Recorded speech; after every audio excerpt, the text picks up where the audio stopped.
Sheeja, good morning. Good morning Vinisha. Yes, Rahul Mankoottathil നാടിന് മൊത്തം ആകെ തലവേദനയായി മാറിയിരിക്കുന്ന ഒരു കാഴ്ച. ഞങ്ങൾ നാട്ടുവണ്ടി വോട്ട് യാത്രയുമായി പോകുമ്പോൾ ആളുകളോടൊക്കെ സംസാരിക്കുമ്പോൾ ഇങ്ങനെയൊരു MLA തന്നെ ഞങ്ങൾക്ക് വേണ്ട എന്നുള്ള പ്രതികരണങ്ങൾ ആളുകളുടെ ഭാഗത്തുണ്ടാകുന്നുണ്ട്. അത്രയ്ക്കേറെ ക്രിമിനൽ കുറ്റകൃത്യങ്ങൾ ചെയ്ത ഒരാളെന്ന നിലയിൽ കഴിഞ്ഞ 6 ദിവസങ്ങളായി രാഹുൽ മാങ്കൂട്ടത്തിൽ ഒളിവിലാണ്. എവിടെയാണ് രാഹുൽ എന്നത് വലിയ ചോദ്യമാണ്. പക്ഷേ കൃത്യമായി പോലീസ് അന്വേഷിക്കുന്നുണ്ട്.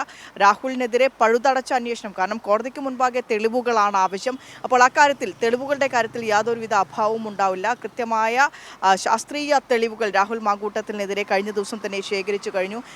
ആ ഓഡിയോ സംഭാഷണത്തിൻ്റെ ശബ്ദ പരിശോധനയടക്കം നടത്തി കഴിഞ്ഞു. കൃത്യമായി അത് രാഹുൽ മാങ്കൂട്ടത്തിലും അതിജീവിതയും തമ്മിലുള്ള ഓഡിയോ സംഭാഷണമാണ് എന്ന് സ്ഥിരീകരിച്ചിരിക്കുന്നു.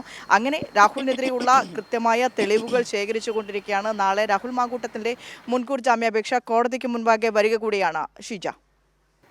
തീർച്ചയായും വിനിഷ, ഏതായാലും രാഹുൽ മാങ്കൂട്ടത്തിലിനെ കണ്ടെത്തുന്നതിന് വേണ്ടി അന്വേഷണ സംഘം വിപുലീകരിച്ചിട്ടുണ്ട്. പ്രധാനമായും എല്ലാ ജില്ലകൾ കേന്ദ്രീകരിച്ചുകൊണ്ടും പ്രത്യേക അന്വേഷണ സംഘം രാഹുലിന് വേണ്ടി വലവിരിച്ചിട്ടുണ്ട് എന്നുള്ളത് തന്നെയാണ് നമുക്ക് പോലീസിൽ നിന്നും മനസ്സിലാക്കാൻ സാധിക്കുന്നത്. ഒരു ഭാഗത്ത് രാഹുലിന് വേണ്ടിയിട്ടുള്ള തെരച്ചിൽ അത് ഊർജിതമാക്കി പോലീസ് മുന്നോട്ട് പോകുമ്പോൾ തന്നെ മറുഭാഗത്ത് അതിജീവിതയുടെ പരാതി, മൊഴി, അതിൽ അടിസ്ഥാനപ്പെടുത്തിയുള്ള തെളിവുകൾ, അതിൻ്റെ ശാസ്ത്രീയ പരിശോധന അതെല്ലാം പൂർത്തിയാക്കി ഒരു ഭാഗത്ത് മുന്നോട്ട് പോകുകയാണ്. അതിനൊപ്പം തന്നെയാണ് രാഹുലുമായി അടുത്ത ബന്ധമുള്ളവരെ മൊഴിയെടുക്കുക, അവരിൽ നിന്നുകൂടി മൊഴിയെടുക്കുക എന്നുള്ളത്. കാരണം ഈ പെൺകുട്ടിയും രാഹുലും തമ്മിലുള്ള ബന്ധത്തെക്കുറിച്ച് പലർക്കും അറിയാമായിരുന്നു എന്നുള്ളതാണ് പോലീസിന് ലഭിച്ചിട്ടുള്ള വിവരം. അതിന്റെ അടിസ്ഥാനത്തിൽ അത്തരത്തിൽ കൂടി കാര്യങ്ങൾ മുന്നോട്ട് കൊണ്ടുപോകുക, മൊഴിയെടുക്കുക എന്നുള്ളത് കൂടിയാണ് പോലീസ് ഇപ്പോൾ തീരുമാനിച്ചിട്ടുള്ളത്, പ്രത്യേക അന്വേഷണ സംഘം തീരുമാനിച്ചിട്ടുള്ളത്. അതിന്റെ അടിസ്ഥാനത്തിൽ അവർക്ക് നോട്ടീസ് നൽകുന്നതടക്കമുള്ള നടപടികളിലേക്ക് പ്രത്യേക അന്വേഷണ സംഘം ഉടൻ തന്നെ കടക്കാനാണ് തീരുമാനിച്ചിരിക്കുന്നത് എന്നുള്ള കാര്യമാണ്. ആ ഒരു ഘട്ടത്തിൽ തന്നെയാണ് നാളെ ഇപ്പോൾ രാഹുൽ മാങ്കൂട്ടത്തിലിന്റെ ജാമ്യാപേക്ഷ അത് കോടതി പരിഗണിക്കുന്നത്. തിരുവനന്തപുരം ജില്ലാ സെഷൻസ് കോടതി പരിഗണിക്കുമ്പോൾ ഒരു തരത്തിലും ജാമ്യം ലഭിക്കാതിരിക്കാൻ വേണ്ടിയിട്ടുള്ള കാര്യങ്ങൾ അതിൽ കൃത്യമായ രീതിയിൽ തന്നെ ഈ അന്വേഷണ സംഘം മുൻതൂക്കം നൽകി തന്നെയാണ് കാര്യങ്ങൾ ഈ FIR-ൽ ഉൾപ്പെടെ രേഖപ്പെടുത്തിയിട്ടുള്ളത് എന്നുള്ളതാണ് പോലീസ് അറിയിക്കുന്നത്. കാരണം ജാമ്യമില്ല വകുപ്പുകളാണ്, പ്രത്യേകിച്ചും രാഹുലിനെതിരെ തെളിവുകളൊക്കെ നിലനിൽക്കുന്നുണ്ട്. അതായത് ഒന്ന്, ഈ രാഹുലും അതിജീവിതയും തമ്മിലുള്ള ഫോൺ സംഭാഷണം, ആ ഫോൺ സംഭാഷണത്തിന്റെ ആധികാരികത അത് പോലീസ് പരിശോധിച്ചിട്ടുണ്ട് എന്നുള്ളത് തന്നെയാണ്. അത് രാഹുലിൻ്റെതാണ് എന്ന് തെളിഞ്ഞിട്ടുണ്ട്. മറ്റൊന്ന് ഭ്രൂണഹത്യയാണ്. ഈ ഗർഭം അലസിപ്പിക്കുന്നതിന് വേണ്ടി രാഹുൽ തന്നെയാണ് രാഹുലിന്റെ സുഹൃത്ത് ഈ കേസിലെ 2ാം പ്രതിയുമായിട്ടുള്ള ജോബി ജോസഫിന്റെ കയ്യിൽ ഗുളിക കൊടുത്തുവിടുന്നതും അതോടൊപ്പം തന്നെ ഇവിടെ തിരുവനന്തപുരത്ത് വെച്ച് കാറിൽ ഈ യുവതിയെ കയറ്റി ഈ മരുന്ന് സുഹൃത്ത് നൽകുന്നു. അതിനുശേഷം വീട്ടിൽ പോയി രാഹുൽ വീഡിയോ കോളിൽ ഈ പെൺകുട്ടിയെ വിളിക്കുന്നു. ഈ പെൺകുട്ടിയെ വിളിച്ച് നിർബന്ധിക്കുന്നു ഈ ഗുളിക കഴിക്കുന്നതിന് വേണ്ടി.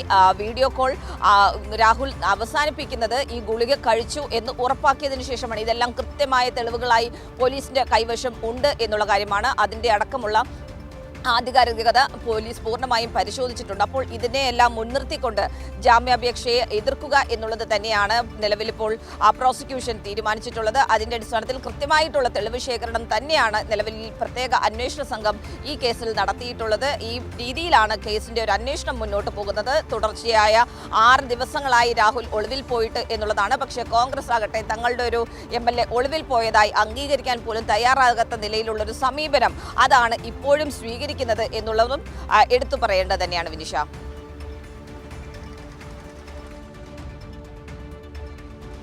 ഷീജ, ഈ ഒരു പ്രോസിക്യൂഷന്റെ വാദം ഏതെങ്കിലും തരത്തിൽ നിലനിൽക്കുന്നതാണോ? കാരണം മുൻകൂർ ജാമ്യാപേക്ഷ നൽകി എന്നുള്ളത് കൊണ്ട് മാത്രം രാഹുൽ മാങ്കൂട്ടത്തിൽ നിയമത്തിന് പിടികൊടുക്കാതെ ഇനിയും ഒളിവിൽ കഴിയാമെന്ന രാഹുൽ മാങ്കൂട്ടത്തിന്റെ ഒരു ധാർഷ്ട്യമുണ്ടല്ലോ, ഒരു ധിക്കാരമുണ്ടല്ലോ, അത് ഇനിയും ഏറെ നാൾ മുന്നോട്ട് പോകുമോ? കാരണം കൃത്യമായ തെളിവുകളാണ് പോലീസ് ശേഖരിച്ചിട്ടുള്ളത്, സമഗ്രമായ ഡിജിറ്റൽ തെളിവുകളടക്കം.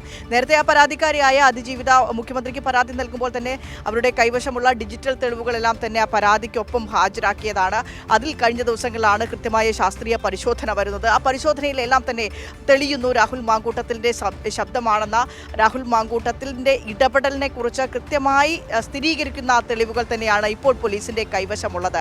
അപ്പോൾ മുൻകൂർ ജാമ്യാപേക്ഷ പ്രകാരം ഞാൻ ഇങ്ങനെയൊന്നും ചെയ്തതല്ല, അത് ഉഭയകക്ഷി സമ്മതപ്രകാരമായിരുന്നു അത്തരത്തിലുള്ള കാര്യങ്ങളെല്ലാം നടന്നത് എന്ന രാഹുലിന്റെ വാദം വില പോകുമോ കോടതിയിൽ?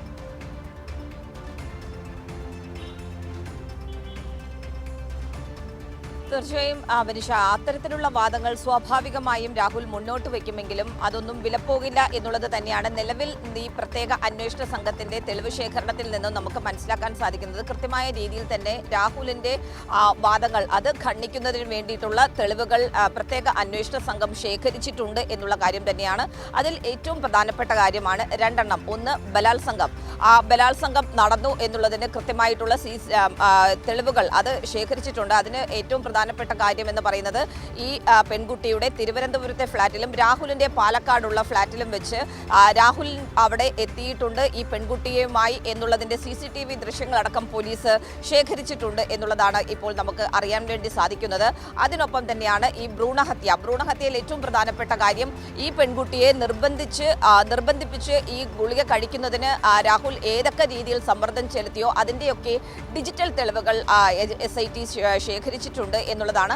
അതിൻ്റെയൊക്കെ ആധികാരികത, സയന്റിഫിക് പരിശോധന ഒക്കെ പൂർത്തിയാക്കി അത് രാഹുലിൻ്റെതാണ് എന്ന് സ്ഥിരീകരിച്ചിട്ടുണ്ട്. അതുകൊണ്ട് തന്നെ ഈ രണ്ട് തെളിവുകളുടെ അടിസ്ഥാനത്തിൽ ഒരു രീതിയിലും രാഹുലിന് ജാമ്യം ലഭിക്കരുത് എന്നുള്ളതിൻ്റെ വേണ്ടിയിട്ടുള്ള കൃത്യമായിട്ടുള്ള തെളിവ് ശേഖരണം SIT നടത്തിയിട്ടുണ്ട് എന്നുള്ളത് തന്നെയാണ് നമുക്ക് മനസ്സിലാക്കുന്നത്. അതുകൊണ്ട് തന്നെ പ്രതിഭാഗത്തിന്റെ വാദം അത് കോടതിയിൽ നിലനിൽക്കില്ല എന്നുള്ള കാര്യം തന്നെയാണ് ഈ തെളിവ് ശേഖരണത്തിൽ നിന്നും വ്യക്തമാകുന്നത്.